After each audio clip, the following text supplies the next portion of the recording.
Hello students, this is Varun. In polynomials, we are already done with remainder theorem, which states that if Px is any polynomial of degree greater than or equals to 1 and if a is any real number such that x minus a is a linear polynomial, then if p of x is divided by linear polynomial x minus a, then by remainder theorem, remainder is given by p of a.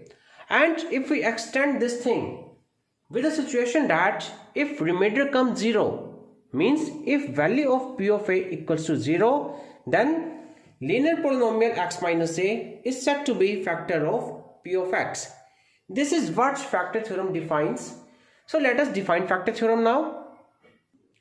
According to factor theorem, if p of x is any polynomial of degree n which is greater than or equals to 1 and if a is a real number such that x minus a is a linear polynomial, then x minus a is a factor of p of x if p of a means remainder is 0, and the second is p of a equals to 0 if x minus a is a factor of p of x. Now let us prove this theorem. Let px is any polynomial with degree n greater than equals to 1 and a is any real number such that x minus a is a linear polynomial. Then we know that if p of x is divided by x minus a, then by remainder theorem, remainder is given by p of a. And we know that by division algorithm, dividend equals to divisor into quotient plus remainder. Since p of x is divided by x minus a, so dividend is p of x, divisor is x minus a. Let quotient is q of x and remainder we already have found by using remainder theorem, which is p of a. Now as per the first condition of factor theorem, if p of a equals to 0, so let us put p of a equals to 0. If p of a equals to 0, let this is equation number 1, then 1 implies p of x equals to x minus a into q of x plus 0, or we can say that p of x equals to x minus a into q of x. Since we have expressed polynomial p of x as a product of two polynomials x minus a and q of x, it means x minus a is a factor of p of x, or we can say that p of x is a multiple of x minus a. Since x minus a is a factor of p of x, which proves the first part of factor theorem. Now let us move to second part.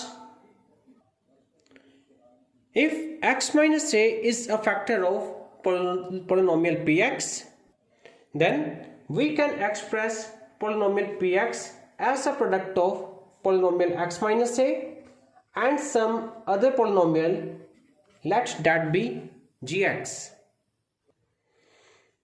Since in this case x minus a is a factor of p of x, so remainder should be 0. So we write 0 like this. But according to remainder theorem, we know that when polynomial px is divided by x minus a, then remainder is p of a, whereas divisor and quotient are as such. So if we equate these two equations, we will get p of a equals to 0, which proves second condition for the factor theorem, which states that p of a equals to 0 if x minus a is a factor of p of x. And these two conditions prove the factor theorem. Now let us try some questions related to factor theorem. Here we are asked to find value of k if x minus 1 is the factor of polynomial x square plus x plus k. We know that due to factor theorem, if x minus a is a factor of p of x, then p of a equals to 0. So accordingly, since x minus 1 is a factor of p of x, so we will put p of 1 equals to 0. So here we write by using factor theorem.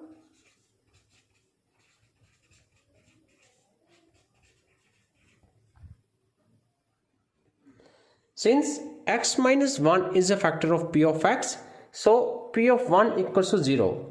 Now in the given polynomial, we will replace x by 1 so that it becomes 1 square plus 1 plus k equals to 0 as it is.